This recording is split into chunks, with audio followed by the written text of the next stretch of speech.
I love designing fantasy currencies. I've done videos on them 4 times now for a few questionable customers, exploring a variety of themes, both unusual or not too far-fetched of a concept. I am no expert when it comes to the fine world building of fantasy currency, but for now I just want to have a go at designing a fantasy currency based on flowers. This isn't a particularly original theme. Flowers are such a popular theme that I'm pretty sure flower currency has been done time and time again in many different forms. But for this video, I hope to create some cool designs with a few lore elements for each of them. I also think something really interesting I could do is create floral currency for different types of genres, such as light or dark fantasy, sci-fi, maybe even horror, to see how I can experiment with my design process to achieve variety. For the first theme, I'm mostly just warming up with some fun designs, and my second theme is where I start infusing more story and world building elements to the currency. So let's start with the first theme, which is light fantasy. For this one, I looked to a few select video games and stories for inspiration. Aesthetics of games like Breath of the Wild with the Silent Princesses, or Ghibli's slice of life movies, and novels like Witch Hat Atelier. I wanted to create a currency I could imagine characters from these worlds using. It needs to have whimsy. I don't want to push the boat too far out with this one. A charming yet simple design is perfectly acceptable. Flowers already fit nicely in with cozy fantasy, so this shouldn't be too difficult. I additionally liked the idea of blending some Art Nouveau elements in with the shape and patterning. So I want to do some designs for notes and for coins. I'm going to start by just sketching a few ideas down. I had a brief idea of doing the notes horizontally, as I felt it would give the floral elements height, as most flowers in the world grow upwards towards the sun. I also just like that it looks a little bit different to your typical note design. I actually found this more challenging than I thought I would. It's difficult to achieve that balance of detail and creating an eye-catching and distinctive note. It's so tempting to add all these different details you see in a lot of other floral illustrations, but for something like money, especially when you've got to draw each individual note as an artist, your aim is to make it distinctive, but I guess more straightforward to design. I find with a lot of high fantasy artwork, especially with beautiful drawn stories like Witch Hat Atelier, you want that gorgeously detailed look to every aspect of your own fantasy artwork and world building elements. But there are ways to still achieve this, which will make life a lot more easier. And what I try to remember is that with small world elements like currency, it doesn't need to be an incredibly detailed design. When you actually break down the panel designs of highly detailed graphic novels and stories, it's made up of simple yet distinctive shapes and patterns, and I find it's when you bring all of them together that it creates that highly detailed appearance. With coins, I find these a little easier to design than notes. My typical way of showing value variation in coins is through changes to the structure or patterning.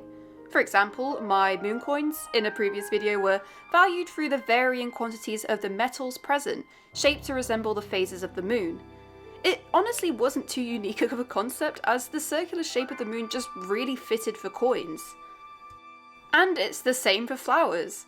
Most flowers already have a geometrically circular shape and have different phases of growth. So I have a full bloom coin, which presents an engraving of a full flower. Then I have a coin that shows a flower bud to represent a lower value, and then the least value coin is a seed, which has a much simpler shape. This isn't particularly a unique design. I often find when designing small world building elements such as currency, I try to tend to not think too hard about it. I think it's because usually when you're designing a fantasy currency, it's for a much bigger world where more uniqueness will be explored through setting, story, and character. You can have something as simple as a plain gold coin in a fantasy world and still succeed with unique world building in other areas. I guess it depends on what the focus is. Like with Witch Hat Atelier, the focus is the hand-drawn magic which follows a solid foundation of rules. That's the main aspect of the world building to me. Typically, for me, as long as the currency is fun to look at and has a tiny bit of intrigue, then I happily call it a day. That's not to say I don't think deeper about it, I really do, especially when I'm properly developing a story or world, rather than just one of my brainstorming sessions. But often I almost go to overcomplicate it because I'm trying really hard to think of something unique, when usually the most important thing about currency is that it's convenient to use and be spent, and just looks interesting. Some of what I've considered to be my best ideas have been a simple concept that I just quickly thumbnailed.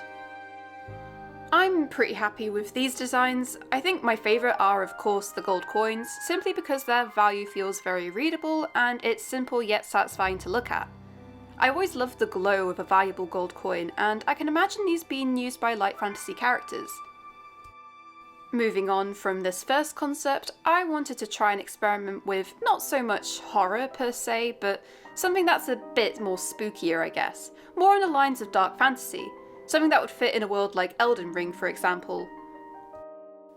This time round, I want to think more about story and lore with this one, as I feel the light fantasy section was lacking a little in that department, as I was mostly focusing on the whimsical factor. For this one, I want the currency to be integral to the world building and story. When thinking about adding story elements to currency, I try and go back to the basic foundation of currency and its purpose, what makes it work efficiently within any society. I want to do this because, like I said earlier, sometimes when adding lore to my currencies, I have a habit of initially making it very convoluted and annoying to use because I want to make its backstory cool. And I still want to make it have a cool backstory, but maybe not make it so irritating to design and use. I'm thinking for this one, it doesn't necessarily have to be a massive society of people using this currency every day. It could be like a video game where the playable character personally uses the fictional currency to purchase upgrades and items from a singular place or vendor that always seems to appear randomly upon your path.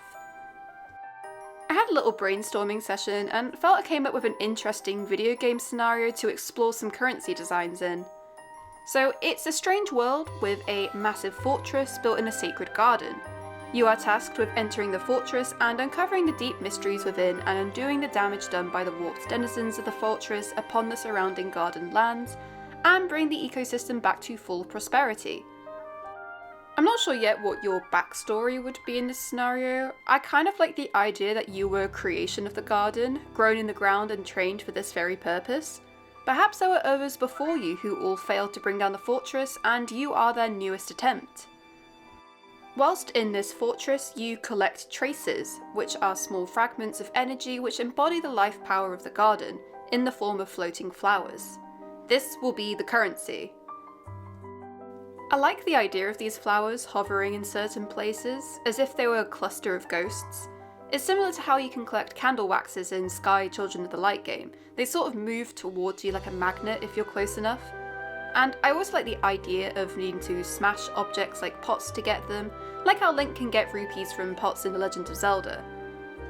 These traces can be collected by the protagonist and then traded into some kind of garden shopkeeper, who in turn will provide useful resources and weapons to traverse deeper through the fortress. And then, of course, every time you take down enemies in a fortress, you're rewarded with more traces. The bigger the enemy, the higher the reward. The flowers themselves don't look like typical currency, but I feel that's okay for this particular world. However, I want to experiment with some different formations, so say when you collect these traces, they transform into coins or notes, a more solid form of currency. But I'm not too sure on that yet. I kind of just like the idea of them just staying as like floating flowers. And it feels symbolic that the more of the garden's energy you recover, the stronger you become by returning it back to the garden, through upgrades and improvements you can make to your equipment. You see, even though you were grown in a garden, you don't just get the garden's energy to trade in for free. Like, this is why you're taking down the fortress in the first place. The garden has lost a lot of energy and doesn't have much to give you, so it's up to you to go and retrieve the traces on your mission. An interesting mechanic though is that it's not wise to hold too much of this currency. Greediness can overcome anyone, and feeling too much of the garden's power can warp you like it warped the fortress's inhabitants. But what if you need to save up for a particular upgrade? The shopkeeper will recommend that you bank the money, and it'll be for you to use later. The garden dwellers understand that you need the power of the garden to succeed in bringing down the fortress, so will allow you to keep as much of the traces as possible, just not with you personally. For the bank, I had a few ideas I liked. Firstly was a patch of ground, almost like your own personal garden, where you can keep the traces healthy until you want to spend them. Or you can preserve them by drying and placing them in a large journal where they'll stay until you want to use them. I like the idea of preserving them, as planting them in the ground feels like you're spending them and returning the energy to the garden. However, it could be a clever strategy to temporarily hold over the recommended limit of the traces, as it could be the difference between a win or defeat against a powerful foe, since it'll grant you stronger powers. Be warned though that the longer you do this, the worse the side effects could become. The biggest side effect is that you'll start to lose control of yourself, literally. Your playable character will stop responding to your input and perform their own actions, which can possibly put you in a more precarious situation. So it's up to you to decide how best to use this form of currency. Anyway, that's it from me now. Let me know if you liked any of the currencies I drew, and thank you for joining the video.